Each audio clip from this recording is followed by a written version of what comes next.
네, 여러분 안녕하십니까. 디지털로 표현되는 모든 것을 알아보는 인포맥스D, 저는 오진석입니다. 네, 업로드 컴퍼니 이장우입니다. 네, 안녕하세요. 네, 안녕하세요. 최근에 이 암호화폐, 디지털 화폐, 비트코인 시세가 이 뉴욕 증시와 연동되는 모습을 보이면서 네. 상당히 상승세를 보였습니다. 네네. 상반기에 시장 상황이 좋지가 않았는데 네. 하반기와 내년 2023년도를 기대하는 목소리가 많았거든요. 네, 맞아요. 지금 시장 상황 어떻습니까?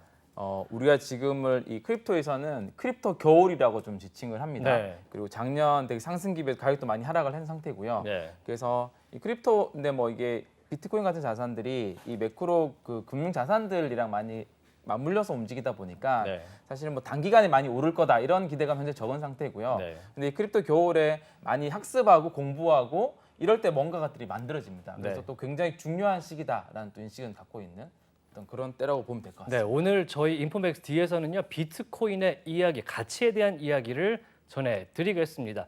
인포맥스 D 지금 출발하겠습니다.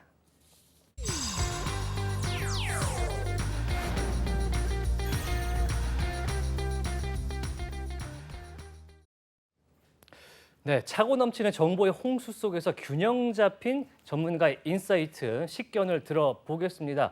오늘 나와주신 분 굉장히 제가 만나 뵙고 싶었던 분인데요. 네. 어떤 분일까요?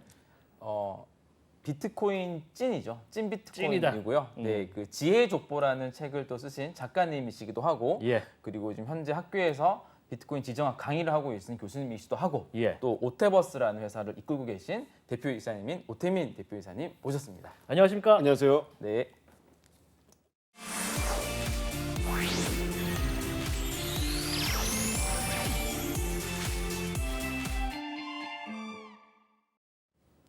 네, 비트코인에 관심이 있다면, 투자를 한다면, 투자를 할 예정이라면 반드시 한 번은 들어봤을 이름 같은데요. 네. 오태민 작가님 오늘 모시고 이야기를 나눠보겠습니다.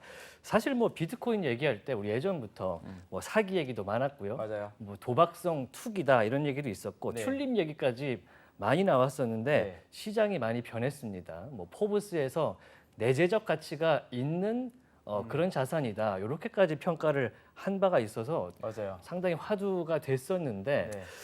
최근에 그 비트코인 시세 올라가는 상황에서 저희가 오늘 비트코인 얘기 해보도록 네. 하겠습니다. 혹시 기자님 우리가 비트코인은 지난번에 한번 다뤘잖아요. 네. 그 비트코인을 만든 사토시 나카모토 혹시 누군지 아시나요? 모르시죠? 실존 인물은 네. 맞는데 누군지는 네. 모르죠. 예. 그 사토시 나카모토로 의심되는 사람들 추측하는 이제 후보군들이 한 5분 정도 있습니다. 그 중에 이제 그 사토시로부터 비트코인을 가장 먼저 전송받았던 할피니라는 개발자가 있는데요. 네. 그 할피니가 사토시 나카모토라고 주장하시는 우리 오태민 그 대표이사님께서 주장하시는데, 그러면 사토시든 이게 할피니든 그 사람들은 왜 비트코인을 왜 무슨 의도로 만들었을까? 그 탄생 배경이 뭘까? 이런 것들이 사실 많이 궁금해하실 것 같거든요. 네. 그 얘기를 좀 해주시면 좋을 것 같아요. 네, 그러니까 사토시 나카모토는 활동을 했지만 네. 개발자들하고 개발적인 이야기를 많이 했잖아요. 물론 뭐 게임 이론이라든가 미시경제학에서 자기가 얼마나 그 인사이트가 있는지도 우리한테 남겨줬는데 네. 막상 그 내가 이걸 왜 만들었다는 거에 대해서는 직접 언급한 적은 별로 없어요. 네네. 근데 할핀이라는 인물을 저는 사토시 나카모토 추정을 하는데 네. 할핀이라는 인물은 대표적인 사이버펑크 잡지인 엑스트로피의 필진이었어요. 그래서 1995년도부터 계속 거기다 글을 씁니다. 글의 내용은 되게 명확해요. 일관성이 있고. 인터넷이 전부를 모두 연결하는 네트워크 시대가 오는데 네. 모든 게 다 투명하게 보이는데 이러면 프라이버시가 위협을 받고 결국은 통제 사회로 간다. 네. 그래서 여기서 정부를 따돌리려면 정부가 모르는 돈이 필요하다라는 네네. 얘기를 계속합니다. 할피니가. 네네. 네. 야, 그러면은 할피니가 왜 본인을 드러내지 않고 사토시란 가명으로 이렇게 만들었고, 그게 결국은 그 할피니의 글들과 행동들을 보면 네. 왜 비트코인이 탄생했는지도 우리가 유추할 수가 있겠네요.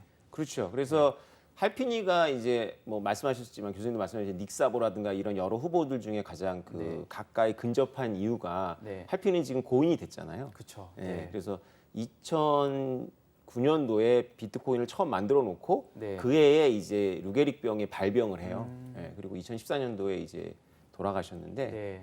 돌아가셨어도 이제 냉동 처리를 합니다. 네. 그래서 지금 현재 생물학적으로는 죽었지만 그 냉동 처리 기술적으로 봤을 땐 세포는 살아 있어요. 아. 이런 이론들이 전부 그 엑스트로피라는 잡지에서 그런 사람들이 막 자유롭게 정말 상상력이 그래요? 자유로운 아. 그 펑키들이 정말 나누는 사이버 내용들이죠. 펑크네요. 그렇죠. 네네, 예. 네네. 그래서 근데 그게 돈이 엄청나게 들어가잖아요. 그렇죠. 근데 그걸 처치를 미리 해야 되거든요. 그러니까 네네. 왜냐하면 세포를 얼리면 터지니까 얼음 때문에 네네. 피를 다 뽑아서 건조해서 세포를 얼리니까 미리 네. 준비를 하거든요. 그래서 엄청난 돈을 기부를 했어요. 그거를 처치하기 위해서. 예, 그런 걸 봤을 때 일단 돈이 많고 예, 예. 사토시 나카모 돈이 많잖아요. 그죠? 아, 그렇죠. 그래서 너무 또 이해가 되는 게 100년 후에 너무 보고 싶지 않겠어요? 자기가 의료가 발달해서 자기가 깨어난다면 네네. 자기가 만든 이 발명품 때문에 인류 역사가 얼마나 바뀌었는지를 자기 눈으로 보고 싶었을 테니까 네네네. 그 마음도 좀 이해가 되고 그게 뭐 0.001%의 희망이라 할지라도 네네네. 네. 아 그렇구나. 그래서 할피니의 주장을 쭉 들었다 보면 그렇게 전제를 하고 할피니의 주장을 들여다보면 할피니는 분명히 그 의도를 그 비트코인을 만든 의도가 명확하게 여러 번 얘기를 했어요. 뭐예요? 정부를 따돌리는 거죠. 정부를 따돌리는. 네. 정부들을 따돌리는 거겠죠. 네. 정부와 정부들을.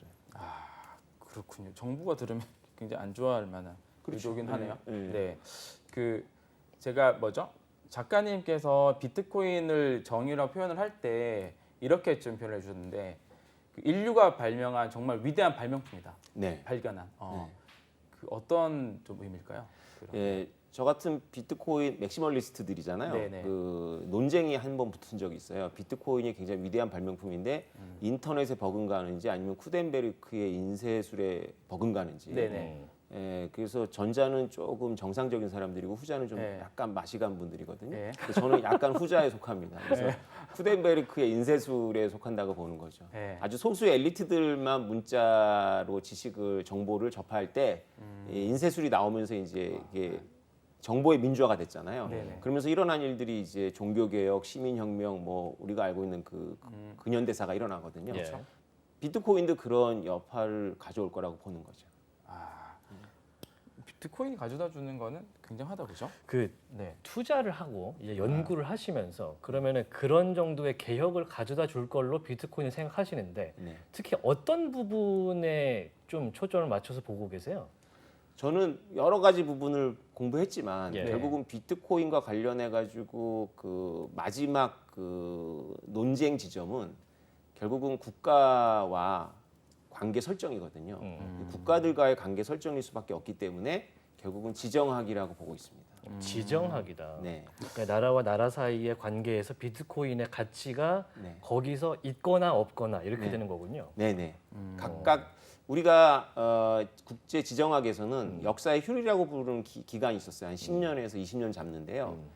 소련이 몰락하고 나서 미국의 단독 체제가 됐잖아요. 네. 그때 사람들은 마치 지정학이라는 게 존재하지 않는 것처럼 심지어는 기업도 존재 이유를 알겠고 그 노동조합이나 환경단체도 존재 이유를 알겠는데 네. 국가가 왜 존재해야 돼? 그냥 네. 지도상에 금 거놓고 국가의 의미가 뭐야? 이런 식의 인문학 책들이 굉장히 많이 나왔었던 적이 예. 있어요. 네네. 근데 국가라는 거는 매우 독특하고 강력한 행위자거든요. 네. 그리고 인터넷이 국가를 바꿨지만 국가도 인터넷을 바꿨거든요. 네. 저는 비트코인이 국가들의 행동도 바꾸고 또 역시 그 국가들이 비트코인에 영향을 많이 미칠 거라고 보고 있는 거예요. 이게 되게 중요한 그 저는 화두를 던져주신 것 예, 같은데 예. 뭐냐면 우리가 비트코인 하면 일반인들은 네. 이게 화폐냐 아니냐 네네. 이런 아까 1차원적인 접근을 네. 처음에 많이 했죠. 네. 그리고 그게 이제 우리가 지난 2년 정도 시장 유동성이 굉장히 많이 풀리면서 네. 가치 저장의 수단 될 수 있겠다 한정된 발행량이 나오니까 그래서 디지털 금이라는 이 내러티브가 굉장히 많이 만들어졌어요. 네. 이게 일반 사람들이 현재까지 많이 아는 비트코인을 하면 떠오르는 것들이거든요. 여기에 지금 이제 작가님 뭘 얘기해 주셨냐면 비트코인은 지정학적 자산이다. 근데 보통 우리가 지정학적 자산이라고 하면 에너지, 반도체 뭐 이런 것들이 지정 자산이에요. 그리고 예. 요즘 이 지정학적 이슈들이 워낙 또 많이 불거지다 보니까 근데 거기에 비트코인을 더 넣으신 거거든요. 근데 비트코인을 넣어서 지정학적 얘기를 하는 주류들은 저는 많이 거의 못 본 것 같아요. 네. 그걸 오늘 많이 다뤄봐야 되겠는데요. 네. 네. 주류들은 비트코인을 자산으로 인정을 안 하니까 예. 애초에 지정학적 자산이 될 수 없겠지만 네. 지정학적인 어떤 게임의 룰을 바꾸는 어떤 그런 기술이죠. 네. 그 역사적으로 보면 지정학적인 게임의 룰을 바꾸는 기술들이 있습니다. 예를 들면 대항해 시대를 가져왔던 돛담배가 이제 바람을 역류해서 나가는 그런 항해 기법이라든가 예. 나침판이라든가 이런 것도 그거를 갖고 있는 나라와 그렇지 않은 나라들의 차이를 만들면서 지정학적 자산이 됐거든요. 네. 지금 오늘 우리가 신문을 펼쳐보면 반도체 얘기가 굉장히 많이 나오잖아요. 예. 그렇죠. 바로 우리나라가 그 핵심인데 반도체가 지금 지정학적인 자산의 해익이죠. 그러니까 얼마 전까지는 이제 석유나 이런 것들이 지정학적 자산이었고, 그렇죠. 네. 그리고 식량은 빼놓을 수 없는 계속된 지정학적 자산이고 사실 네. 러우 전쟁의 핵심 중에 하나도 우크라이나의 드넓은 밀밭이 어떤 의미가 있잖아요. 네네네. 그 나라가 불행했던 이유기도 하고 그 네. 생산력이 되게 높기 때문에 그런데 비트코인을 지정학적 자산으로 넣어야 돼요. 왜냐하면 자산이란 말이 불편하더라도 이건 지정학적인 기술이라는 생각을 하셔야 됩니다. 왜냐하면 할피니가 말했듯이 한 20년 된 꿈을 이룬 거거든요. 정부를 따돌린 어떤 그런 가치 정성 수단을 만들었단 말이죠. 그러면 여기에 적응하는 정부들이 있을 거고 네. 이거를 무턱대고 막는 정부들이 있을 거고 네네. 예, 그런 정부들 간의 어떤 그런 방식을 바꾸겠죠. 이게 정리를 해보자면 사실 우리가 책 서점을 가보면 반도체 전쟁이라는 단어가 있고 네. 그다음에 최근에는 전기차 배터리 전쟁이라는 단어가 나오는데 비트코인도 이제 지정학적으로 이 분쟁이라든지 뭔가 가치를 갖고 있는 거의 소지가 있다 이렇게 보시는 거잖아요. 네. 사토시 나카모토 얘기를 좀 더 해보면 네. 사토시 나카모토가 이제 제자들을 훈련하면서 본인을 드러내진 않지만 이메일로 이제 훈련시키면서 네. 그때 제자들은 지금 다 억만장자가 되어 있습니다. 네, 그들은 이제 유치원생처럼 이제 사토시 나카모토 배웠어요. 그 기록이 네. 남아 있잖아요. 네네네. 예. 그런데 갑자기 사라졌어요. 무슨 사건이냐면 그 줄리안 어산지라고 그 네. 미국의 정보를 가지고 그 러시아의 도움을 받아가지고 이렇게 그 오픈한 사람이 있잖아요. 네네. 그렇죠. 영국 대사관에 오랫동안 억류되어 있다가 이제 최근에 송환이 됐는데 위키리크스 관련된 위키리크스. 맞습니다. 네. 예. 2011년도에 미국에서 법을 만들어 가지고 어산지에게 그 지불하는 비자, 마스터, 페이팔을 다 막았어요. 그때 비트코인 커뮤니티가 굉장히 적었는데 네. 뭐 몇 명 안 들어가 있었는데 네. 예, 그들이 이제 우리들의 힘을 보여줄 때가 왔다 해서 그 줄리안 어산지한테 이제 비트코인을 기부하는 운동을 벌였어요. 비트코인은 뭐 그게 동결되고 카드를 못 쓰더라도 보낼 수 있으니까. 그렇죠. 네. 사토시 나카모토 화들짝 놀란 거예요. 그래서 네. 그러면 안 된다라고 네. 얘기를 했고 어산지한테도 메일을 보내서 지금 네가 이 비트코인으로 받으면 너도 안 좋고 우리도 안 좋다라고 얘기를 했는데 뭐 듣질 않았죠. 그랬더니 사토시 나카모토가 그들이 벌떼처럼 달려올 거라고 얘기를 하고 떠났어요. 안녕히 계세요 하고 떠난 것도 아니고 그리고 그냥 조용히 사라졌어요. 여기서 그들은 정부. CIA, CIA. 뭐 이런 걸 말하는 거죠. 그렇죠. 근데 이게 또 생각해 보면은 아까 그 뭐 사토시나 뭐 할피니 같은 사람 비트코인 만든 배경이 결국 정부에 대항하기 위해서. 그렇죠. 그런데 예. 그 시기에 또 그들이 벌떼같이 몰려올 것이다라고 했고 그거를 반대했던 그런 행동들은 좀 약간 좀 상반되긴 하는데 모순이죠. 모순인데 사토시 나카모토는 현실주의자입니다. 그래서 이게 그 정부에 대항하는 거지만 아직은 그 커뮤니티가 너무 약했던 거예요. 때가 아니다 아직. 그렇죠. 그래서 정부가 진짜로 그 당시에 인식을 했다면 네. 노드를 운영하는 사람들을 불법화하고 잡아갈 수 있거든요. 네. 몇 명 안 되니까 IP 추적하면 나오잖아요. 네. 예, 그러니까 어느 정도 생태계가 클 때까지는 이제 정부의 관심을 끌면 안 된다라고 봤던 거죠. 그때 만약에 비트코인이 사회적 문제를 일으켜서 그들이 달려와서 통제하려고 했으면 그때는 어떻게든 통제가 가능했겠네요. 그때 만약에 모두를, 그때 만약에 CIA나 미국의 정보 국가 기관이 네. 비트코인은 지정학적인 잠재력이 있다라고 판단을 했으면은 아마 비트코인 오늘날 같이 성장하기 어려웠을 겁니다. 그러면 현재 시점에서는 지정학적인 가치를 충분히 갖고 있다라고 그렇죠. 보시는 거고 그러면 이게 그렇게 가치가 있는 걸로 쓰인 사례가 좀 있습니까?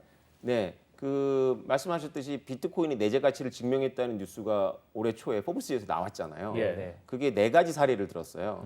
첫 번째 사례가 캐나다에서 백신 반대 운동을 했더니 캐나다가 그 백신 반대 운동을 하는 사람들을 후원하는 계좌를 동결시켜 버렸어요. 네. 계좌만 동결한 게 아니라 그 서구 자유주의 사회에서는 있을 수 없는 일인데 네. 그 기부한 사람들 명단을 까버려가지고 뉴욕 타임즈에 쫙 명단이 나왔어요. 어이쿠, 예. 그러니까 이제 사람들이 인식이 되는 거죠. 네네. 내가 이게 정부가 반대하는 활동에 돈을 보냈다가는 내가 오픈이 되는구나.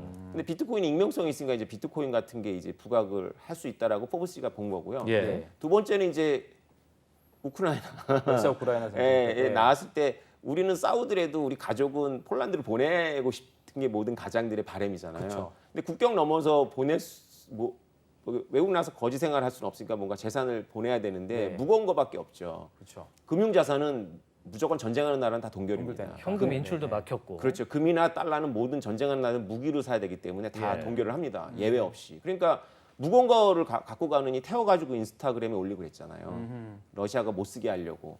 그런데 비트코인이나 이더리움으로 막 기부를 받았던 거죠. 세 번째는 또 반대로 네. 러시아의 푸틴 대통령한테 이제 서구가 스위프트 코드에서 빼버리겠다라고 하니까 푸틴 대통령이 우리는 뭐 비트코인에 최적화되어 있는 나라야, 뭐 비트코인으로 가스 결제 받을 거야 이런 거죠. 네네. 한편으로는 또 러시아가 네, 그렇죠. 또 마지막으로는 이제 리라화가 폭락하니까 터키의 네. 리라. 예, 그래서 이제 인플레이션 해지 수단으로 그래서 네 가지를 포브스지가 언급을 구체적으로 했죠. 비트코인의 내재 가치다. 사실 그뿐만 아니라 우리가 뭐 아프가니스탄 사례도 작년만 보더라도 있고 그죠? 예. 아프가니스탄에 탈레반이 점령하고 나서 거기서도 이제 은행들이 동결되니까 사실 아프가니스탄의 어떤 국민들이 비트코인을 활용해서 자기의 자산을 해외로 이전한다 이런 행동들을 하는 모습들에서 이제 약간 틈들이 보이기 시작했죠, 그죠? 네. 그게 유독 사실은 뭐 작년 올해 점점 많아지네요. 네. 음. 요새 저는 이 비트코인을 공부하면서 결국은 지정학이라는 생각이 들어서 4년 전부터 지정학에 관련 제가 워낙에 이 분야가 전공도 아니고 문외한이라서 네. 아주 기초적인 내용부터 몰라서 이제 공부를 해나가 지가 이제 4년 정도 됐는데 네. 놀랍게도 요새는 한국의 신문이나 뉴스를 보면 네. 제 느낌에는 절반 이상이 지정학 얘기예요. 맞아요. 뭐 석유 얘기 나오면 지정학이고요. 반도체 얘기 너무 다 지정학적인 거고. 맞아요. 올해 들어서 더 많이 나오는 것 같긴 하고요. 우리가 어떤 투자를 결정할 때 그 물가와 금리가 투자를 결정한 중요 요소 중에 하나인데 네. 사실 그 물가와 금리를 결정하는 또 다른 요소 하나 더 있었던 거죠. 맞습니다. 그게 글로벌 지정학적 요소들이라서 이 지정학 요소로 인해서 공급망이 붕괴가 되면 네. 뭐 물가가 오르고 뭐 이런 것들이 연관이 되다 보니까 더 많이 관심이 있어진 것 같아요.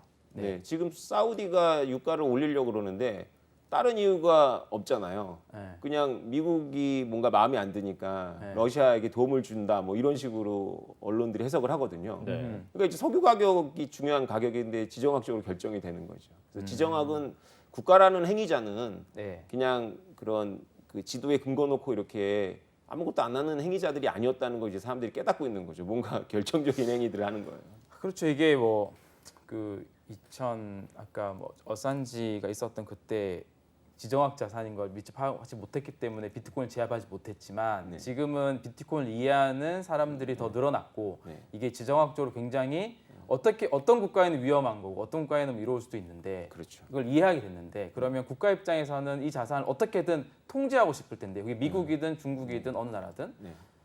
그 부분에 대해서는 좀 어떻게 보세요? 국가마다 좀 대응이 다를 수도 있고 그렇죠. 네. 교수님도 아시겠지만 미국의 엘리트들은 비트코인과 암호화폐 현상이 중국 현상이라고 봤어요. 대부분의 거래가 중국에서 일어났고 네. 아시겠지만 대부분의 ICO들도 싱가포르인데 따져보면 다 중국산이었고요. 화교. 그래서 네네. 미국의 엘리트들은 비트코인에 대해서 좀 방심을 했어요. 아, 이건 중국이 막을 수밖에 없기 때문에 중국이 막으면 끝난다라고 본 거죠. 그런데 중국이 막았잖아요. 계속 네, 막고 네. 있잖아요. 네, 네. 단계적으로. 막고, 예. 근데 안 없어졌잖아요. 그래서 지금 미국이 제가 보기에 엘리트들이 뒤에서 자각을 한 것 같아요. 최근에 이제 대통령 명령에 의해 가지고 나오는 보고서들을 제가 보고 있는데 네네. 이제 미국 주류들이 깨달은 것 같아요. 아, 비트코인을 놔뒀다가는 큰일 난다. 네. 네. 그런 인식은 있는 거네요. 그렇죠. 인식이 있어요. 어. 네. 그러면 완전히 못하도록 막던가 네. 잘 받아들이던가 네. 후자에 가까울 것 같은데 그죠? 우리가 지정학적으로 가장 중요한 국가 행위자는 미국이잖아요. 네, 그러니까 우리가 뭐 작은 나라 뭐 엘살바도르 얘기도 해야 되지만 네, 결국은 중국과 미국인데 네, 미국은 양가적인 것 같아요. 그러니까 미국의 어떤 지도자들은 비트코인 같은 거는 정말 그 미국의 달러 패권에 도전하고 네, 사회 질서를 문란하게 만들고 네, 뭐 여러 가지 등등등의 이유로다가 없어져야 돼라고 주장하는 사람들도 있고 네, 네. 비트코인이야말로 진짜로 그 인플레이션이라든가 이런 거에 대해서 개인의 자산권을 보호하는 거니까 보장을 해줘야 돼. 난 비트코인이 있어서 너무 위안이 돼라고 주장하는 의원도 있고요. 네, 네, 그렇죠. 예. 그런데 중국은요. 네, 반면 그런 목소리들이 거의 없어요. 그냥 단계적으로 계속 금지거든요. 금지요. 네, 이거는 이제 비트코인만 가지고는 이해가 안 되고요. 이 행동을 보려면 자본시장에 대해서 얼마나 개방되어 있느냐. 네, 그리고 그 사회가 그 개방된 자본시장에 대해서 얼마만큼 내성이 있느냐로 다 결국은 결정된다라고 봐야 되겠죠. 사람 한 명 한 명을 보면 너무나 가지각색의 주장을 하기 때문에 네네. 혼란스럽지만 네. 그렇게 보면 좀 심플한 면이 있죠. 아, 그래서 그 우리가 뭐 투자자도 또 비트코인을 공부하는 사람들이 그 이런 생각 많이 하거든요. 이 달러를 위협할 텐데 미국이 가만두겠어? 네. 이런 기본적인 약간 생각들이 있어요. 강달러를 기본적으로 원하니까. 예. 그래서 비트코인이 나오면 달러에 뭔가 그 위약을 가할 텐데 이런 생각이 좀 있고요. 근데 미국은 이제 최근에 뭐 방금 얘기하셨던 각계 부처들이 스터디를 해서 보고서를 내고 거기에는 약간 찬반들이 어떻게 보면 있는 거죠. 그렇죠. 근데 중국 같은 경우는 그런 것들 별로 안 나와요 요즘에. 그냥 자기네들 CBDC, 그러니까 디지털 위안화 쪽으로만 계속 밀고 있거든요. 그 중국이 앞으로 계속 비트코인을 계속 통제하고 채굴 금지하고 못하게 할 것 같아요. 아니면은 뭔가 특정 시점이 지나면 그들도 이 자산 어찌할 수 없구나 해서 약간 받아들이면서 이렇게 뭐 디지털 위안화랑 같이 뭐 함께 공존한 형태로 갈 것 같아요. 지금 말씀하신 게 굉장히 결정적인 포인트인 것 같아요. 네. 그러니까 그거를 이제 대답하기 위해서 공부가 필요한 건데요. 네. 우리가 여기서 한 가지 알아야 될 거는 중국을 얘기할 때 중국 정부를 얘기하는 건지 중국의 일반적인 국민들을 얘기하는 건지 약간 구별을 해야 됩니다. 예. 일단 기본적으로 한때 위안화의 비트코인 거래량이 99%였던 적이 있을 정도로 아 그렇죠. 그죠? 네. 중국 사람들은 기본적으로 비트코인과 암호화폐를 좋아하게끔 되어 있습니다. 엄청 좋아해요. 예. 그런데 중국 정부는 그걸 막아야 돼요. 네. 이걸 막아야만 됩니다. 왜냐하면 중국 정부는 비트코인을 특별히 미워해서라기보다는 자본을 통제하는 나라예요. 그렇죠. 네, 그러니까 단지 그 이자율 차이 때문에 아비트리지를 해가지고 이렇게 중국 은행들이 돈을 벌 수 있는 기회가 있더라도 중국 당국의 눈치를 봐야 됩니다. 그래서 단순히 이자율이나 이런 걸로 결정되는 것이 아니에요. 네. 그러니까 자본 통제가 아주 개별적으로 구체적으로 들어가잖아요. 예. 체제 유지를 하기 위해서 필요하죠. 체제 유지도 있고 네. 중국이 스터디를 한 나라들이 대표적으로 대한민국하고 일본하고 인도네시아입니다. 네. 그래서 1997년도, 98년도 아시아 금융 위기 때 인도네시아는 27년 된 정권이 바뀌었잖아요. 네. 그거에 대해서 중국 그 당국이 연구한 게 있어요. 그래서 그리고 우리나라도 개방을 OECD 가입한다고 개방했다가 단기 자금이 들어와서 쭉 빠지면서 이제 IMF가 왔다는 게 하나의 주류 설이잖아요. 예. 또 그거 기억나십니까? 1985년도에 플라자 호텔에 모여가지고 네. 그 일본한테 엔화 올리라 그랬더니 일본이 거의 뭐 1년 동안 엔화를 가치를 2배로 올렸거든요. 네네. 그랬더니 일본 사람들이 성실하게 일하던 일본 사람들이 갑자기 투기꾼이 돼가지고 그쵸. 막 자산을 샀다가 그 버블이 꺼지면서 일본에 잃어버린 10년이었잖아요. 맞아요. 네. 그런 사례들이 중국한테 주는 교훈이 있습니다. 우리가 미국의 컨설팅을 받고 서양 애들의 컨설팅을 받더라도 절대로 하면 안 되는 게 자본시장 개방이다. 환율 통제는 우리가 반드시 해야 된다 이런 생각을 하고 있습니다. 그러니까 당연히 비트코인처럼 국경 없이 이렇게 이동하는 것에 대해서는 눈에 불을 켜고 봐야죠. 그래서 작년에 아시겠지만 채굴을 금지했잖아요. 예. 지금 캠브리지인가 거기서 나온 연구 보고서를 제가 이 책을 집필하는 과정에서 찾아봤는데 예. 네. 지금 그걸 믿는다고 전제하고 네. 중국의 채굴 비율이 비트코인 채굴 비율이 거의 0으로 떨어졌다가 다시 올라오고 있죠. 20%로 올라갔어요. 네네네. 그러니까 이걸 뭘 의미하냐면 네. 중국 당국이 금지하는 것과 중국 국민들이 행동하는 것과는 우리가 구별해서 볼 수 있어야 되는 거죠. 네. 중국 당국이 말한다 그래서 모든 중국은 큰 나라니까 모든 행정력이 신장 위구르의 사막까지 다 미치는 건 아니거든요. 네, 작년에 4월에 중국이 채굴 금지를 하면서 중국의 채굴 파워들이 싹 빠지고 이게 미국으로 싹 넘어가서 미국의 채굴 그 해시레이트 순위가 거의 1위로 올라왔었거든요. 근데 다시 중국 또 올라오잖아요. 네. 그걸 보고 저는 정말 두더지 게임 같더라고요. 계속 튀어나와 이 채굴 파워들이. 그러니까 전체를 누르지 못하는 거죠. 이 상태가 그럼요. 이제 네. 그게 예전에 2014년도였으면 통제할 수 있었지만 네. 지금은 이게 안 된다는 거죠. 인류가 누르려고 아마 해도 안 눌러진다는 거죠.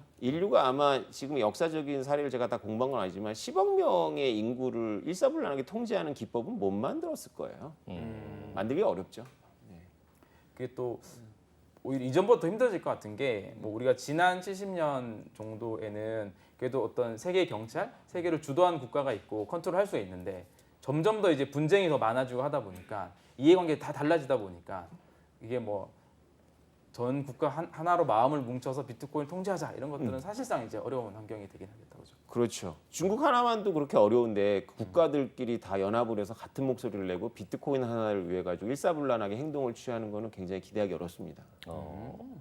중국 얘기를 해봤는데 미국도 이제 사실상 이제 비트코인이라든지 암호화폐 현재 주주니까 미국으로 이제 태평양을 건너가 보면은 미국에서 보는 비트코인은 지금 긍정입니까 부정입니까? 사실 그게 굉장히 헷갈리는 분위기인데. 사실은 정상적이고 상식이 있다면 일단 막아야 되겠죠. 네. 근데 그들은 좀 방심을 했어요. 이게 중국 현상이다. 뭐 그리고 이거는 좀 비주류적인 사이버 펑키 같은 사람도 주장하는 거다. 예. 걔네들 늘 그런 애들이니까 예. 이렇게 생각을 했었고 서서히 조금씩 이렇게 자유주의적인 생각을 하는 사람들한테는 이게 몇 년 전부터 받아들여졌던 거거든요.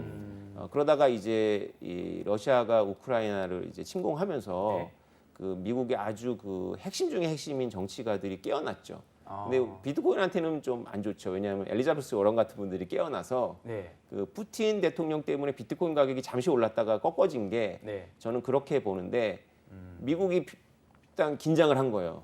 비트코인 이거 우리가 스위프트라든가 이런 식으로 금융망을 통제해가지고 우리들의 어떤 그런 통제력을 국제적인 게임에서 통제력을 하나 잃었네라는 생각을 하니까 미국의 그 수많은 기업들이 비트코인과 관련해서 뭔가 프로그램들을 준비하고 있다가 네. 눈치를 볼 수밖에 없는 거죠. 왜냐하면 엘리자베스 워런 같이 민주당 대통령 후보로 나왔던 분들이 굉장히 강하게 얘기를 했거든요. 때마침 또 그때 만들어진 건 아니지만 그때 때마침 또 대통령이 그 행정명령에 사인을 했어요. 행정명령을 쭉 저는 봤는데 네. 보니까 여태까지 비트코인 그러면 미국의 기관들 중에 금융 관련한 기관들이 주무부처였잖아요. SEC라든가 CFTC라든가. 네네. 이 행정명령을 보니까 CIA, NSA 뭐 국가안보기구한테 명령을 내리는 거예요. NSA도 있고. 그렇죠. 180일 안에 보고서를 내라. 그래서 저는 그 보고서를 기다리고 있거든요. 네. 가장 그 제가 저희들이 민감하게 봐야 될 부분인 것 같아요. 미국의 국가안보 당국에서는 비트코인을 어떻게 보느냐. 이게 속속들이 보고서들이 올라오고 있잖아요. 그렇죠. 그래서 네. 뭐 근데 지금까지 나온 보고서들은 채굴에 대해서 되게 이제 부정적으로 보고 POW 네. 그리고 이런 이제 어떤 미국의 어떤 금융망 해치는 이런 부분들에 대해서 우려하는 네. 것들이 더 많은 것 같아요. 좀 네. 이렇게 양성하고 진흥하고 이런 것보다는 제가 느낀 거는요. 네. 비트코인 얘기를 하라고 했는데 비트코인 얘기는 별로 안 하고 스테이블 코인들 얘기 많이 하더라고요. 그리고 루나 사태가 준 그게 너무 강렬해서 네. 그 제일 관심은 루나 같이 이렇게 스테이블을 지향하는 애들이 그 전통 금융망에 투자를 받았다가 이렇게 붕괴되면 네. 뭐 3A로 캐피탈처럼 네, 그렇죠. 연쇄적으로 붕괴되면 이게 전염이 된다. 그래서 이게 큰일이구나라는 거예요. 그래서 제가 쭉 미국에 나오는 보고서를 보고 느낀 건 뭐냐면 비트코인에 대해서는 별로 이렇게 아이디어들이 없고 네. 스테이블 코인에 대해서는 너무 자신들이 있는 거예요. 이거는 원래 전통적인 법으로도 안 되는 거거든요. 네. 하면. 네. 그러니까 이제 화가 난 거죠. 이거 허락도 없이 이렇게 그리고 자산도 매치 안 시키고 네네네. 1대1로 안 맞춰 놓은 거죠. 그렇구나. 그래서 이제 비트코인이 예를 들어서 뭐 인플레이션을 줄이는 역할도 할 수 있다. 일각에서는 그렇게 얘기를 하는 경우도 있는데 이게 비트코인이 실제로 그런 물가 상승을 제한하는 역할을 할 수가 있을까요? 네. 그런 이야기들은 너무나 다들 많이 들어봤기 때문에 제가 뭐 이렇게 뭐 장황하게 얘기할 필요는 없는데요. 네. 한국이나 이런 일본에서 네. 비트코인이 인플레이션 해치를 하느냐라고 이렇게 질문을 한다면 좀 아니겠죠. 왜냐하면 너무 위험한 자산이잖아요. 그런데 아르헨티나라든가 짐바브웨이 같은 경우라면은 네. 터키만 해도 이제 리라화가 비트코인만큼 폭락을 하잖아요. 근데 짐바브웨이는 지금 뭐 이자율이 200%입니다. 그러니까 사업하지 말라는 거죠. 그렇죠, 그렇죠. 그러니까 아르헨티나도 지금 심각해지고 있거든요. 네네. 미국의 이자율이 올라가면서 그런 나라의 국민들한테는 대안이 없어요. 달러가 좋은데 금융망을 통해서 달러가 안 오니까. 맞아요. 달러가 이제 필요한 곳에 들어가야 되는데 그게 활발하게 움직이지 못하다 보니까 이제 비트코인 같은 걸 쓰는 거고 특히 동남아시아 같은 데는 이제 계좌를 가진 사람이 굉장히 적지 않습니까? 맞습니다. 그래서 그쪽에서도 이제 활발하게 거래가 되는데 현재는 이제 뭐 거래량이라든지 봤을 때는 어느 쪽이 좀 많습니까? 그러니까 뭐 인플레이션 해지를 하기 위해서냐 예, 예. 아니면 뭐 어떤 다른 식으로든 이제 거래량이라든지 네네. 흐름이 있을 텐데. 네, 점점 그걸 알 수 있는 가장 좋은 지표가 라이트닝 네트워크의 노드라든가 거래량인데요. 이 비트코인 가격과 무관하게 계속 우상향하고 있거든요. 그래서 비트코인 쪽에서는 당연히 비트코인의 우호적인 관찰을 하지만 계속해서 비트코인의 실수요가 늘어나고 있다고 보고 있습니다. 이 가격하고 무관하게. 저는 이제 인플레이션 해지로서의 비트코인은 좀 이렇게 봐야 되는 것 같아요. 그러니까 지금 인플레이션이 계속 이제 올라가는데 비트코인 가격이 떨어지니까 사람들은 약간 요 시간을 보고 역할을 못 하는 건 아니냐. 인플레 해지 역할은 그냥 마케팅 용어가 아니냐 이렇게 이제 생각을 많이 하거든요. 이걸 구매력 관점에서 봐야 되는 것 같아요. 그래서 좀 더 긴 시계로 좀 넓혀가지고요. 뭐 4년, 5년, 10년, 20년 넓혀가지고 구매력 관점에서 이 자산이 구매력을 유지한 자산이냐. 구매력을 유지하는 가장 좋은 우리가 알고 있는 자산이 금이란 자산이잖아요. 보통 우리 가치 저장을 할 수 있는 자산이라고 부르는 거고. 그래서 비트코인 또 그런 면의 어떤 역할들에 좀 포커스를 맞추는 게 좋지 않겠냐. 그래서 현재는 이게 그래도 새롭게 태어난 자산이다 보니까 가치 저장으로서의 사람의 신뢰보다는 하나의 뭐 이렇게 위험 자산, 새로운 자산이니까 변동성이 큰 거죠. 그러니까 이제 단기적으로는 가격이 계속 변할 수 있는 것 같고 장기적으로는 구매력을 보존하는 그런 자산으로 볼 수 있지 않을까. 저는 좀 그렇게 생각이 들더라고요. 네, 10년 동안으로 지난 과거의 10년 동안을 보면 엄청나게 인플레이션을 해치했죠. 맞아요. 네. 그래서 오늘 얘기를 들으면서 제가 이제 오태민 작가님 나오신다니까 궁금한 게 뭐가 있을까 생각을 해봤는데 화폐 얘기, 지정학적 얘기를 하다 보니까 이 커런시 얘기를 할 수밖에 없어요. 비트코인을 화폐로 보느냐 아니냐라는 얘기가 지금 거의 뭐 10년 넘게 이어지고 있는데 작가님은 비트코인이 화폐가 될 수 있다 혹은 아니다 어느 쪽에 가까우세요? 저는 당연히 될 수 있다라고 보는 쪽에 가깝죠. 될 수 있다. 네. 그러나 이제 그게 약간 좀 다릅니다. 왜냐하면 우리가 금본위제에서도 다 금화를 썼던 건 아니거든요. 네. 종이돈을 썼었어요. 근데 그 종이돈이 금화하고 이제 연결이 돼 있었던 거죠. 그렇죠. 왜냐하면 금이 기본적으로 불편하거든요. 왜냐하면 우리가 일반적으로 딱 일반인들이 그 진위 여부를 확인하기 어렵고 네. 무게를 일일이 다 재기도 어렵고 네. 그다음에 너무 가치가 높아가지고 소액 결제에 불편하고 그러니까 은행권이 이제 금을 창고에 넣어놓고 네. 그 연결해서 썼던 게 금본위제잖아요. 편리성 때문에. 아마 비트코인도 가격의 이런 변동성 때문에 일반인들이 바로바로 그거를 물론 그런 사람들이 있기 때문에 이제 비트코인이 존재하는 거지만 일반적으로는 그렇게 되기는 어려울 거고 맞아요. 그 스마트 콘트랙하고 연결되면 이게 그 가격의 변동성을 이제 일반인들은 이제 노출이 안 되는 상황에서 네. 자신의 자산을 넣어놓고 신용카드에 담보물처럼 넣어놓고 이제 쓰는 거죠. 그러니까 우리가 처음에 이제 지정학 얘기 좀 하고 이제 네. 화폐 얘기가 나왔는데 화폐 또 하면 우리가 또 빼놓을 수 없는 하나의 또 이벤트가 작년에 엘살바도르라는 국가가 네. 비트코인을 법정화폐로 도입을 한 거잖아요. 네. 좀 더 정확히 들여다보면 비트코인만 쓰는 건 아니고 달러와 비트코인을 같이 쓰는 형태가 될 건데 이게 지금 시장에서 얘기가 많아요. 그래서 여러 미디어에서는 비트코인 또 엘살바도르 비트코인을 국가에 또 샀단 말이죠. 손실 봤다. 그래서 자국에 어떤 금융 리스크가 왔다. 그래서 실패했다라고 타이틀을 단 기사들도 많고 그러다 보니까 이제 엘살바도르 대통령이 직접 팩트를 이제 얼마 전에 글을 올리셨더라고요. 그 엘살바도르가 비트코인을 도입한 이후의 성과들, 뭐 GDP와 관광 수입과 인컴과 어떤 이런 것들이 굉장히 높은 수치의 성장률을 2021년도에 보였더라고요.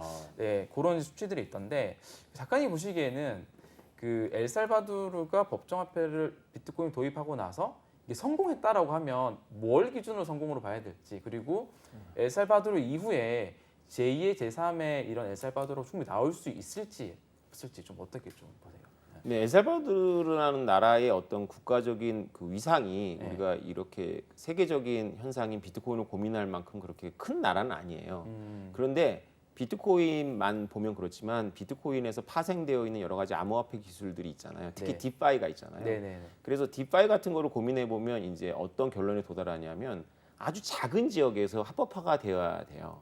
예를 들면 우리나라의 제주도 같은 데서 합법화가 되면 네네네. 디파이라는 게 논리적으로 가능해지는 거거든요. 그러니까 디파이라는 게 현상적으로는 알고리즘으로다가 이렇게 되는 거고 그쵸. 은행 같은 게 없는 건데 금융이라는 게 우리가 루나 사태 때도 봤지만은 결국은 블랙스완 현상이 와서 뱅크런이 일어나면 네. 마지막에 그것을 보증해 줄 뭔가가 필요하거든요. 그렇죠. 네. 그럼 마지막에 그걸 보증해줄 존재가 결국은 레가시일 수밖에 없어요. 네. 그러면 레가시는 합법적인 테두리에서만 움직이거든요. 예. 그럼 엘살바도르의 대통령께서 말씀하신 것처럼 지금 엘살바도르가 열어가지고 자산의 가격은 붕괴됐지만 이쪽 업계들이 계속 글로 들어가잖아요. 네, 네. 이쪽 업계들이 계속 글로 들어가는 이유는 거기서는 그것이 합법이기 때문에 그 디파이나 이런 프로그램의 마지막 그런 거를 보장해 줄 수가 있는 거예요. 그런 나라가 크거나 넓을 필요는 없어요.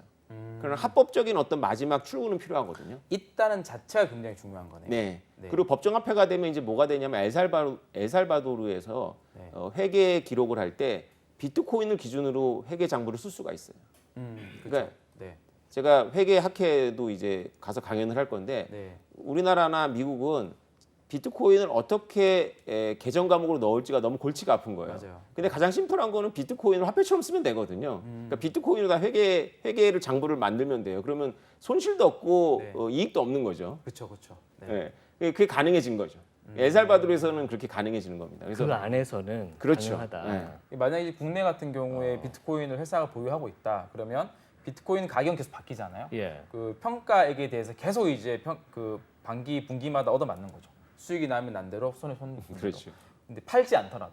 근데 엘살바도르 같이 이게 회계 단위로 들어가게 되면 비트코인 자체로 보유하면 그냥 그 자체를 인정해 주는 거니까 계속 이제 회계적으로 조금 더 이제 자연스러울 수 있어요. 그래서 그렇게 합법적인 테두리 안에서 뭔가 그 법인들이 들어가면 거기서 이제 파생되는 기술들을 쭉 지원을 해주고 스마트 콘트롤 연결되면 그거에 대한 실소비자들은 엘살바도르랑 전혀 무관해요. 우리가 뭐 어플로다가 국경 없이 사용하는 거니까. 그렇죠, 그렇죠. 네. 그래서 이게 생태계적으로는 사업가들이 숨을 쉴 수 있는 합법적인 공간이 필요한데 그것이 큰 나라일 필요는 없다. 이게 제2의 제3의 엘살바도르가 뭐 있을 수도 있겠으나 그게 큰 의미가 있지는 않다. 일단 하나의 국가라도 이걸 도입했다는 자체가 굉장히 큰 의미다라고 보는 거네요. 네. 그럼 현재 기준으로 엘살바도르는 그 법정화폐를 도입해서 잘 쓰고 있습니까? 저는 그게 좀 궁금한데. 그 이쪽 미국 쪽이나 이런 데서 그 무슨 해변이 있어요. 그 원래 네. 관광지인데 거기서는 써요. 원래부터도. 근데 이제 그런 데서 이제 많이 몰려가서 이제 사업을 하려고 하니까 쓰는데 네, 일반 국민들은 가격이 떨어졌으니까 손해를 받겠죠. 네. 그리고 이제 막 저항 운동도 있고 쓰기 싫어하기도 하고 그렇죠. 실제 사용 자체는 그렇게 높은 편은 아니라는 이제 데이터는 좀 나온 것 같고요. 근데 이제 그 엘살바도르가 범죄로 굉장히 높은 국가예요. 뭐 갱, 뭐 살인. 근데 그거는 작년에 95%가 줄어들었대요. 그 데이터에 대한 팩트는 뭐 모르겠어. 어차피 대통령이 발표한 자료니까. 근데 제가 이제 예전에 그 오 작가님이 쓴 컬럼을 볼 때 엘살바도르가 비트코인을 법정화폐로 도입한 이유 중에 여러 가지 이유 중에 그런 이제 범죄율이 높고 그 나라의 어떤 젊은 청년들이 미래에 대한 비전이 없고 꿈이 없고 이런 것들이 비트코인이 만약에 그 역할과 해결해 준다면 어떤 면에서 그 미래 꿈을 갖게 하는 거죠. 그 범죄와 살인율이 줄어들 것이다. 그러면 이게 또 의미 있는 게 아닌가 이런 것들을 본 기억이 나거든요. 네. 그런 면에서 봤을 때 그런 수치들이 개선되는 거 보면 뭔가 이게 사용에는 좀 아직 큰 영향을 못 미치고 있으나 어떤 면에서는 좀 좋은 영향을 미치고 있지 않나라고 좀 생각이 들긴 하더라고요. 엘살바도르하고 필리핀이 전부 국외 노동자들이 자국으로 송금하는 액수가 GDP에 차지하는 비중이 크거든요. 맞아요. 네. 특히 엘살바도르는 미국하고 가깝기 때문에 그렇게 보내주는 돈이 그 엘살바도르의 생산에 굉장히 많은 부분을 차지하는데 네네. 제가 그때 본 기억에 의하면 GDP의 5%가 수수료로 나가는 거예요. 네, 달러 네, 수수료도. 맞아요. 그게 이제 공식적인 이유였죠. 눈으로 도입하기 보이는 것만 그렇고 실제로 그 사연을 들여다보면 어느 같은 마을에 누구 아들이 미국에 가서 돈을 보낸다는 걸 알아요. 네. 그러면 계속 노모를 가서 협박을 해가지고 그 조폭들이 그걸 뜯어내는 거죠. 엘살바도르는 두 개 유명한 조폭이 있거든요. 정치가들도 눈치를 보는 조폭들인데, 네네. 근데 이렇게 비트코인으로 왔다 갔다 하면 할머니가 그 웨스턴 유니온이 보내주는 데까지 나가가지고 그 돈을 뽑는 거를 관찰할 수도 없고, 그리고 대신 뽑아준다고 해놓고 거기서 이렇게 수수료를 마을 그 갱단의 청년이 뜯어내는 것도 없고 예, 예. 그냥 스마트폰으로 오는 거죠. 그런 이제 부가적인 효과를 노린 것 같더라고요. 그리고 실제로는 얼마 전에 나온 뉴스를 보니까 그렇게 해서 송금하는데 비트코인의 비중이 꽤 올라갔어요. 정확한 수치는 제가 기억이 안 나는데 네네네. 달러로 안 보내고 이제 미국에서 비트코인을 이용해서 송금을 하는 거죠. 그런 이제 긍정적인 수치들이 쌓이게 되면 뭐 사실 제2, 제3의 엘살바도르와 같은 나라는 계속 나올 수밖에 없을 것 같아요. 그러니까 어떻게 보면 대안이 없어서 선택할 수도 있을 것 같긴 해요. 여러 가지 이제 금융 환경상. 엘살바도르보다 더 중요한 나라가 아르헨티나로 보여요. 아르헨티나는 아르헨티나. 만성적인 인플레이션 국가잖아요. 그러니까 인플레이션이 비교적 잠잠할 때도 연 10%, 20%는 기본으로 예. 나오거든요. 네네. 근데 최근에 미국의 연준이 달러에 대한 이자율을 높이면서 네. 그 심각하죠. 그렇죠. 아르헨티나가 굉장히 어렵거든요. 그래서 네. 이미 IMF로부터 구제금을 받았고, 근데 그래서 올해 초부터 아르헨티나 국민들이 스테이블 코인하고 비트코인에 엄청나게 투자를 했어요. 근데 너무 안타깝게도 루나에 많이 투자를 했다고 그러더라고요. 아르헨티나에서도요? 예, 예. 이제 구제금융까지 나온 상태인데 아르헨티나 같은 경우에는 그러면 최근에 이제 반대에서는 아프리카 같은 경우도 그렇게 비트코인이라든지 암호화폐를 좀 써보자 이런 움직임들이 있고 동남아 같은 경우에 제가 아까 말씀드렸습니다만 계좌가 없는 분들이 실제로 이걸 통해서 뭔가를 거래하는 그런 환경이 많이 나오고 있는데 오히려 강달러가 지속될수록 달러를 가지지 못한 사람들은 암호화폐나 비트코인 쪽으로 가는 게 아닌가라는 생각도 듭니다. 네, 그게 참 놀라운 현상인데요. 지금 달러가 뭐 천정부지로 올라가잖아요. 네. 그러면 달러로 이제 표시되는 자산, 특히 비트코인 같은 경우는 이제 많이 떨어졌잖아요, 달러 대비. 네. 근데 이렇게만 진행이 되는 게 아니라 이렇게 선형적으로만 가지 않고 이렇게 갑자기 이렇게 변환이 일어날 가능성이 있는 게 아르헨티나 같거나 이렇게 아프리카에 달러 빚을 지은 나라들은 그 이자율이 높으면 이제 그 이자를 못 냅니다. 네. 그러면 모라토리엄이라든가 이렇게 들어가거든요. 네. 네. 그러면 외국과의 송수금 다 막히는 거죠. 그냥 다 국가 돈이 일단 돼야 되잖아요. 네네. 그런 데는 이제 살아가야 되니까 비트코인을 준비할 수밖에 없는 거죠. 아, 그러면 이제 달러 가격과 무관하게 비트코인은 그런 용도로 이제 수요가 있는 건데 워낙 유통량이 적다 보니까 네. 우리가 보기에는 별 볼 일 없는 그런 비중의 나라라 할지라도 그 국민들이 비트코인을 소비하려고 하면 가격이 올라가죠. 올라가요. 그 비트코인에 그 작가님 생각하시는 가장 큰 리스크가 뭐예요? 아, 비트코인을 투자할 때 리스크요? 투자자에도 영향을 미치긴 하겠죠. 리스크가 있으면 가격이 떨어질 수 있으니까. 네. 또는 비트코인이라는 우리가 뭐 비트코인이 지금 유용하게 사용되고 유인 장점들에 대해서 많이 나눴는데 비트코인의 가장 큰 위험 요소가 뭐죠? 비트코인이 살아남는 데 있어서? 비트코인의 가격에서 악재들이 있잖아요. 계속 전통적으로 치통처럼 이렇게 잊을만하면 나타나는 악재가 네. 사토시 나카모토가 살아서 돌아왔다.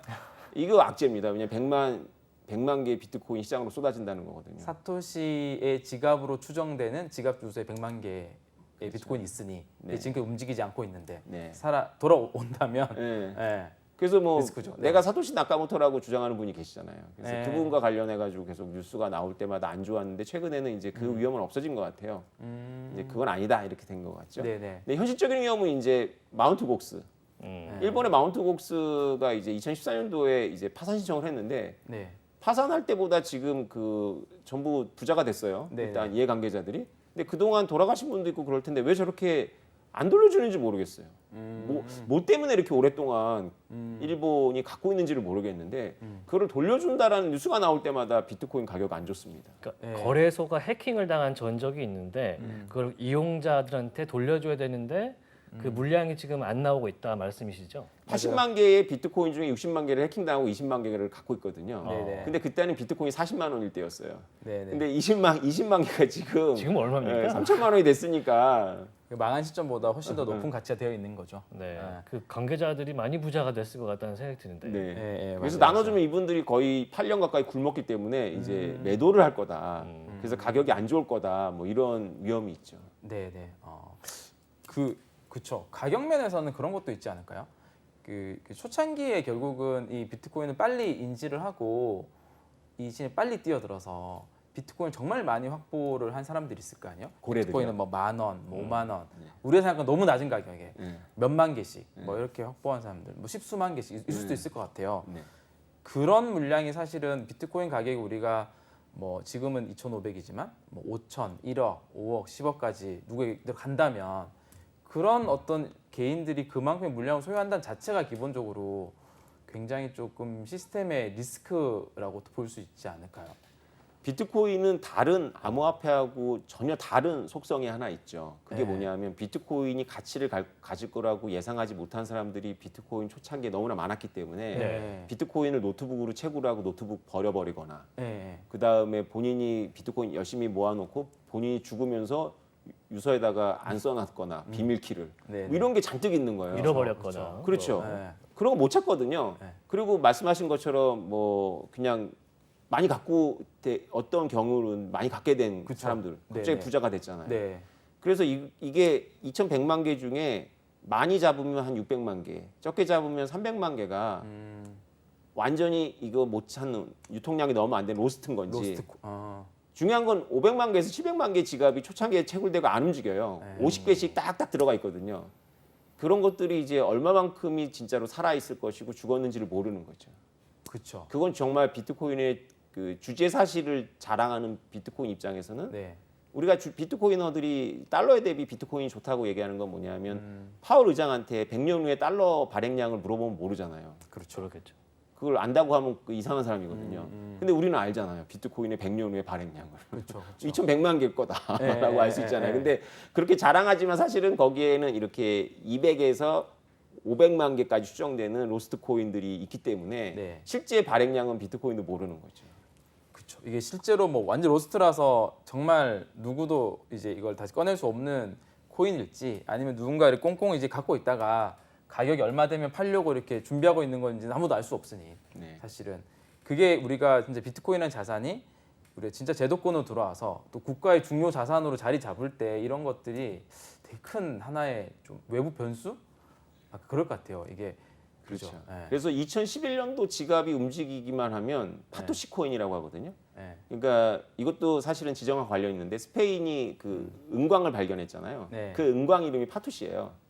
그래가지고 그 남미에서 그 은을 잔뜩 들여가지고 전 세계 가격 혁명이 일어났거든요. 인플레이션이 그냥 뭐 100년 동안 진행이 됐으니까 은이 갑자기 늘어났으니까. 네네네. 그래서 2011년도에 그렇게 50개씩 따박따박 채굴된 것들이 이제 안 움직이는 건데 거기서 어떤 게 하나만 움직여도 파토시가 움직였다고 그래가지고 난리가 나요. 가격 떨어집니다.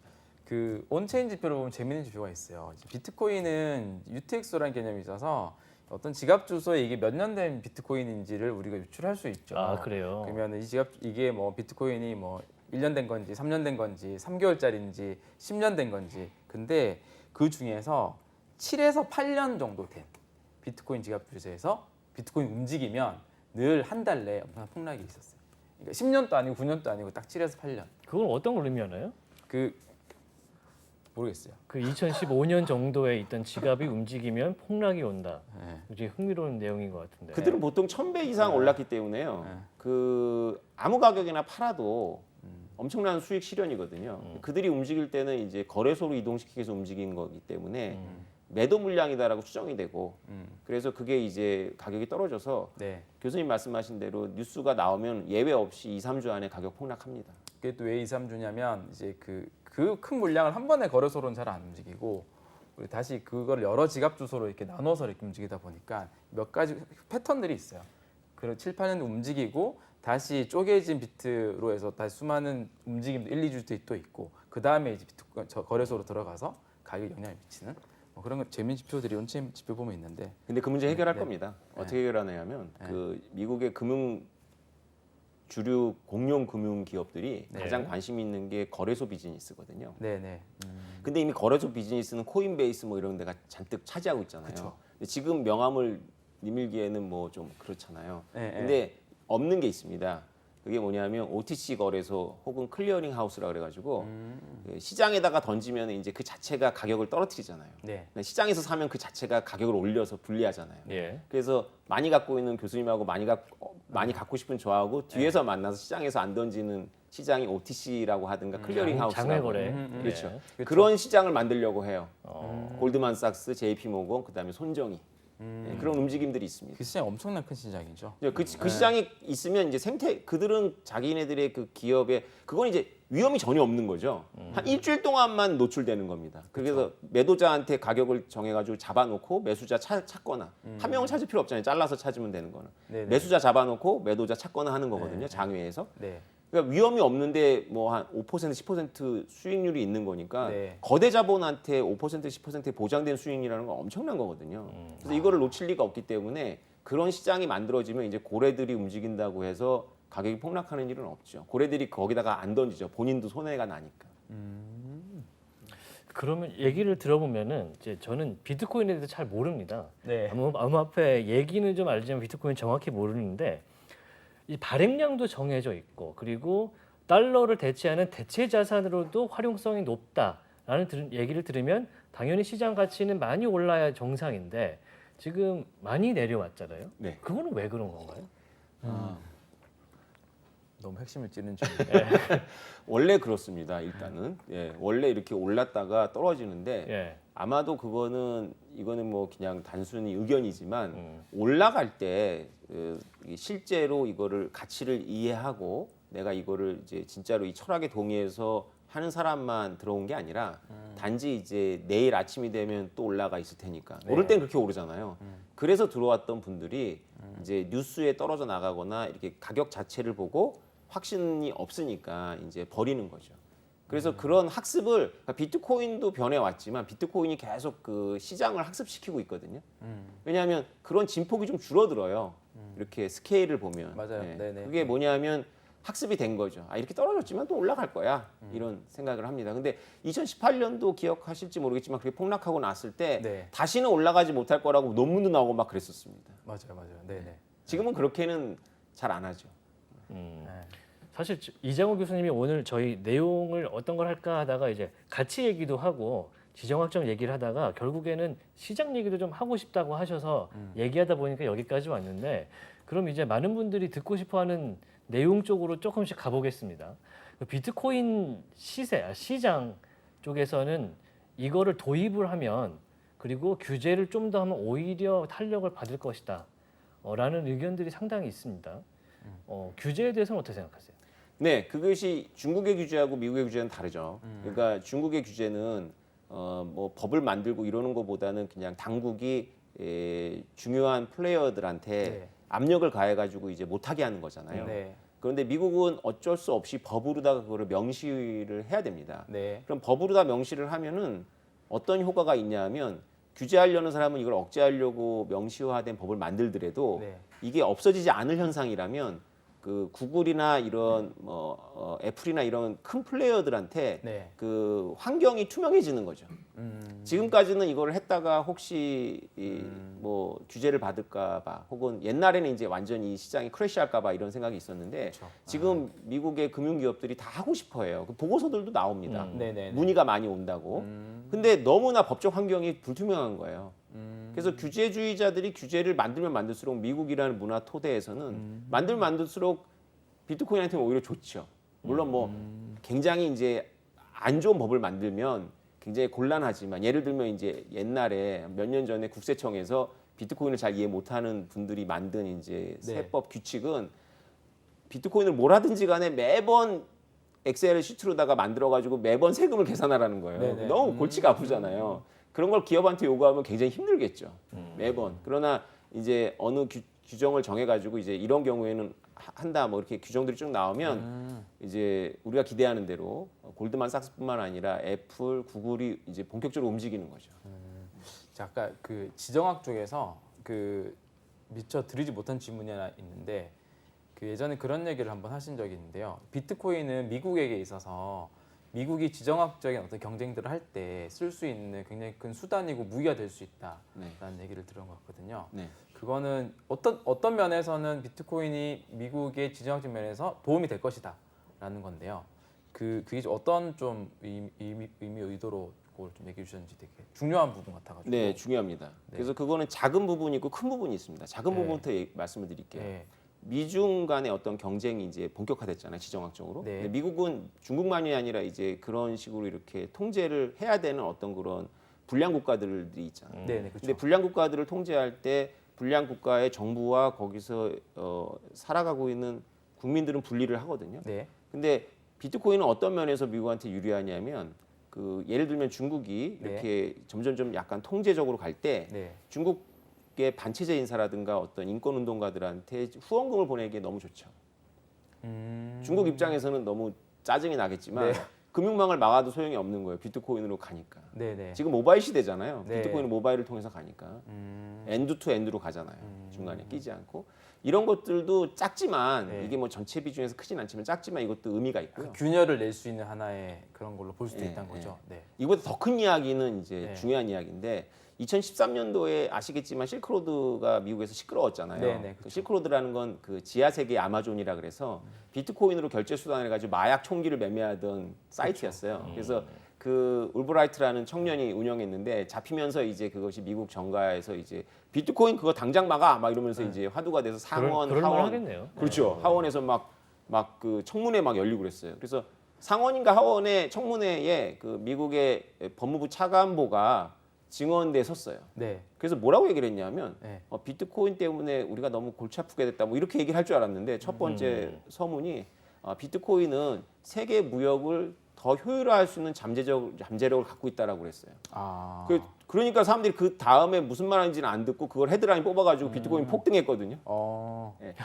법무부 차관보가 뭐 네. 통상부가 아니고 그게 뭐냐면 그 뒤에는 이제 그 캐서린 홍 같은 분들이 있는데 비트코인을 깊이 이해한 분들이 미국에 곳곳에 박혀 있어요. 네. 그러니까 미국은 무역 적자국이잖아요. 네. 그 구조상 그럴 수밖에 없는 것도 있지만 네. 미국이 한국이나 일본이나 중국을 바라볼 때, 즉 자기 나라에 대해서 무역 흑자를 내는 나라를 바라볼 때 제일 먼저 의심하는 게 환율 조작입니다. 예. 그러니까 자기 나라의 그 돈을 저평가함으로써 그렇죠. 수출 경쟁력을 높여가지고 이제 미국의 수입업자들한테 유리하게 하고 수출업자들을 이제 차단하는 거잖아요. 의도적으로. 네. 예. 그렇죠. 근데 비트코인은 근본이제 속성을 갖고 있기 때문에 네. 비트코인을 그 나라 국민들이 많이 갖고 있으면 그 나라가 이 환율 정책이 잘 안 먹혀요. 엑셀과 브레이크가 잘 안 밟힙니다. 왜냐하면 위안화 가치를 평가절하하면 중국인들 입장에서는 자신의 자산이 줄기 때문에 비트코인 도망을 가는 거죠. 아, 네네. 네. 그런 식으로 하기 때문에 이게 중국이 환율 조작하기 어렵거든요. 그걸 미국이 2014년도에 일부는 깨달은 거잖아요. 네네네. 그 법무차관뭐 그런 얘기를 할 때는. 그렇죠. 예, 그런 목소리가 점점점 커지면 미국 입장에서는 어차피 개방되어 있는 자본시장에 오랫동안 노출된 나라고 짜증은 나고 뭐 자금 세탁이나 이런 이슈는 미국한테 민감하잖아요. 네. 비트코인은 그런 걸 사용될 수 있으니까 그것만 보면 미국 입장에서는 반대해야 되는데 그거에 대한 어느 정도 내성이 있는 체제고 중국은 자유로운 자본 이동에 대해서는 내성이 별로 없는 체제잖아요. 이걸 이게 경쟁을 할 때 비트코인이라는 수단이 반드시 미국한테 불리한가라는 이제 대차 대조표를 해보면 유리한 면이 많죠. 오히려 그런 유리할 면이라면 수 있다. 미국이 아니라 다른 나라 입장에서는 환율을 관리하기 더 어려워지는 하나의 외부 변수가 생긴 거네요. 그렇죠. 네. 그래서 달러 CBDC를 만드는 거를 미국 정부도 하기가 좀 어렵겠지만 미국이 달러 CBDC를 만들면 모든 나라들이 반대를 할 수밖에 없는 게 바로 그런 뜻. 환율 주권이 아직 없어지는 거죠. 그렇죠. 맞아요, 네. 맞아요. 네네. 한 1분 정도 남았는데요. 이제 작가님께서 보시는 비트코인의 전망이라든지 대중성 이런 것들에 대해서 마지막으로 좀 짧게 부탁드리겠습니다. 네, 비트코인을 당장 사면 돈을 벌 수 있다라는 생각을 하면은 안 됩니다. 올해도 상당히 좀 앞이 좀 암울하고요. 근데 적어도 올해까지는 예. 잘 모릅니다. 근데 예. 이제 비트코인은 매크로한 변수를 보면 암울하더라도 돌발 변수들이 계속 생겨요. 그러니까 비트코인이 처음에 주목을 받을 때가 사이프러스의 그 은행 동결이었거든요. 예. 그랬더니 비트코인으로 러시를 한 거예요. 자기 예금이 있는데 못 찾으니까. 미국의 연준 의장님이 이렇게 이자율을 계속 올려갈 때는 뭔가 우리가 모르는 지표를 보기 때문이겠죠. 예. 안 하면 큰일 나기 때문에. 근데 이렇게 계속 하면 우리가 예상할 수 있습니다. 많은 나라에서 크래시가 일어날 거예요. 그럼 그 나라 국민들을 도울 수 있는 거는 결국 외부 세계의 동아줄이 연결돼야 되는데 그게 달러는 아니거든요. 금도 아니고. 그럼 비트코인입니다. 네, 오늘 좋네요. 비트코인 관련된 가치에 대해서 얘기 들어봤습니다. 오채민 작가님과 함께했습니다. 말씀 고맙습니다. 네, 감사합니다. 네, 오늘 저 굉장히 그 학습하면서 네, 많이 배운 것 같죠? 방송을 했고 많이 배운 것 같습니다. 자, 인포맥스티 오늘 순서 여기서 마쳐야 될 것 같습니다.